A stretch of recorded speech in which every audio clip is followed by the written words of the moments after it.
Hello friend, welcome to my YouTube channel. आज मैं आपको बताने वाला हूँ भारत के इतिहास में पानीपत जाकर ही लड़ते थे राजा महाराजा युद्ध। वजह जानकर कहेंगे आप वाह।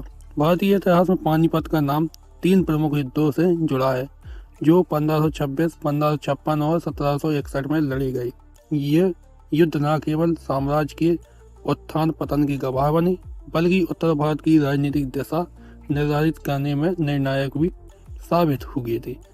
पानीपत वर्तमान हरियाणा में यमुना नदी के किनारे स्थित है। एक सपाट मैदान होने के कारण बड़े पैमाने पर घुड़सवार सेनाओं के लिए आदर्श स्थल था। इतिहासकारों के अनुसार यह स्थान दिल्ली के उत्तर में लगभग 80 किलोमीटर दूर होने से आक्रमणकारियों और रक्षकों के बीच टकराव का प्राकृतिक केंद्र बन गया था। पानीपत की भौगोलिक स्थिति इसे युद्ध के लिए आकर्षक बनाती थी। यह गंगा और इंडस नदियों के बीच उपजाऊ मैदानी इलाके में स्थित है, जहां सेनाओं को भोजन और पानी की आसान उपलब्धि होती थी।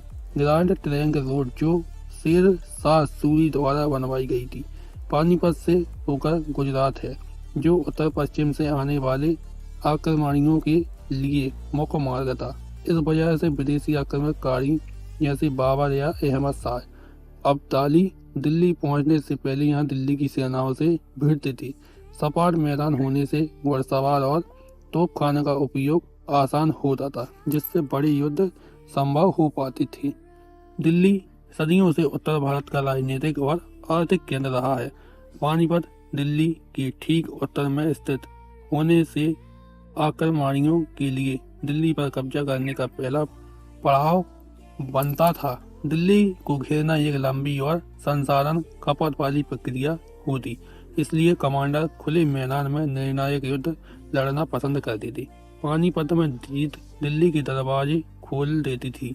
जब हार से आक्रमणी पीछे हटने को मजबूर होते तो इस वजह से राजा महाराजा पानीपत को युद्ध का चुनाव मैदान बनाते थे, ताकि शहर की लड़ाई से बचा जा सके। 1526 में लड़ा गया पहला पानीपत युद्ध बाबर और इब्राहिम लोदी के बीच हुआ।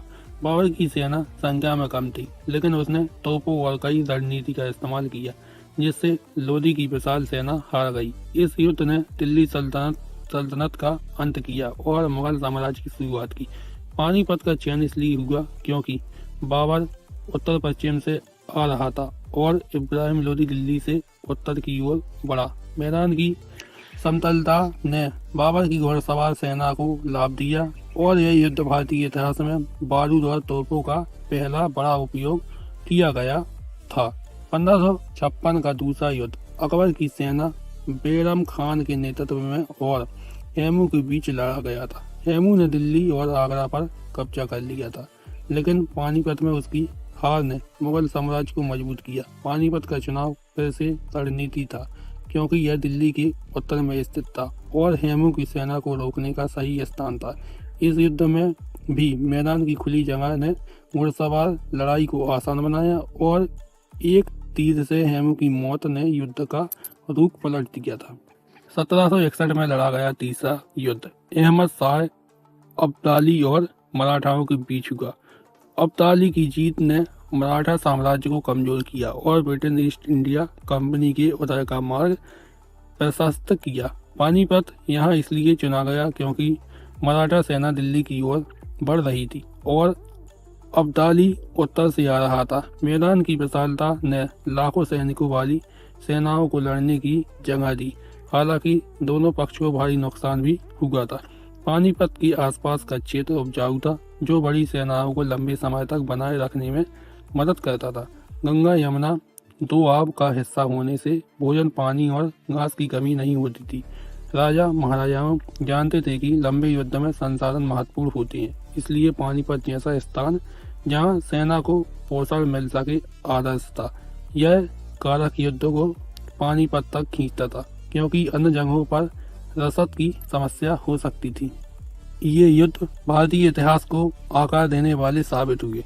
पहला युद्ध ने मुगल को स्थापित किया, दूसरे ने उन्हें मजबूत किया और तीसरे ने मराठाओं को कमजोर कर ब्रिटिश प्रभाव बढ़ाया। पानीपत का बार बार चुनाव दर्शाता है कि कैसे भौगोलिक और रणनीतिक कारक इतिहास बदल सकती हैं। आज पानीपत एक शांत शहर है, लेकिन इसका नाम युद्ध की वजह से अमर है, जो हमें सिखाता है कि स्थान कितना महत्वपूर्ण होता है। अगर आपको मेरा वीडियो अच्छा लगा तो वीडियो को लाइक कीजिए, चैनल को सब्सक्राइब कीजिए और वीडियो को शेयर कीजिए।